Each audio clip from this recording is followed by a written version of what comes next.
Guys, Rajendra কলেজের honours শাখায় শুধু আমরা স্কুটি প্র্যাকটিস করাই না, এইখানে আরো ভাইয়েরা আছে, ওরা হচ্ছে সাইকেল স্ট্যান্ড করতে আসছে। ইভেন এইখানে কিন্তু হচ্ছে স্কেটিংও শিখতে আসে। তো তোমরা যারা ভাবো যে শুধু এইখানে আমি একাই মনে হয় বাইক ট্রেনিং করাই, না, এটা তোমাদের আসলে রং থিঙ্কিং। সো আমি এখন ওই ছোট ছোট ভাইগুলাদের সাইকেল স্ট্যান্ড দেখবো। Let's go. ভাইয়েরা, আমি একটু প্রশ্ন করি, একটু কিছু জিজ্ঞাসা করি। কতদিন ধরে স্টান্ট করেন? 1.5 বছর। 1.5 বছর। আচ্ছা, ভাইয়ের সাইকেলের নাম কি?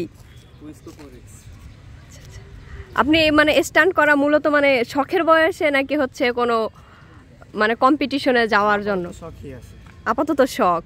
আচ্ছা আচ্ছা, যদি হয় আপডেট আস্তে আস্তে কম্পিটিশনে যাওয়া যায়। হ্যাঁ, সেটা কোথায় হয়?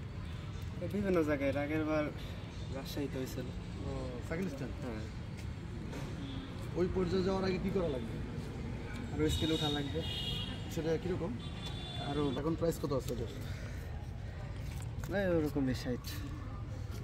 অলরেডি গেছে তো? সমস্যা নেই, আরও নেই।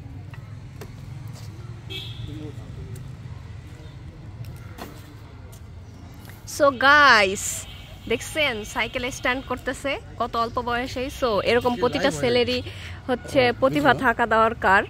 তোমরা শুধু ঘরে বসে বসে ফোন স্ক্রলিং করবা, ফেসবুক দেখবা আর মানুষের ভিডিওতে বাজে কমেন্ট করবা? দেখো স্কিল, জাস্ট ওয়াও। হ্যাঁ, এগুলো শেখার জন্য আসলে অনেক আইডিয়া থাকা লাগে, অনেক মন স্ট্রং থাকা লাগে। দ্যাটস ওয়াই তুমি হচ্ছে এরকম সুন্দর সুন্দর কিছু করে তুমি একজন প্রতিভাবান ছেলে দাবি করতে পারবা।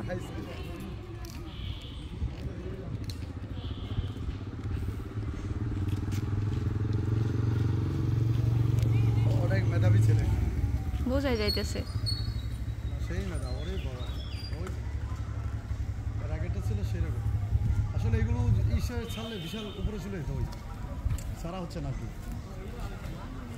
উচিত ছিল ওর একটা বানানো, পেজ বানানো। ওই অনেক আগে, এখন যে ছাড়ো, ওরে বাবা, ওরে বাবা।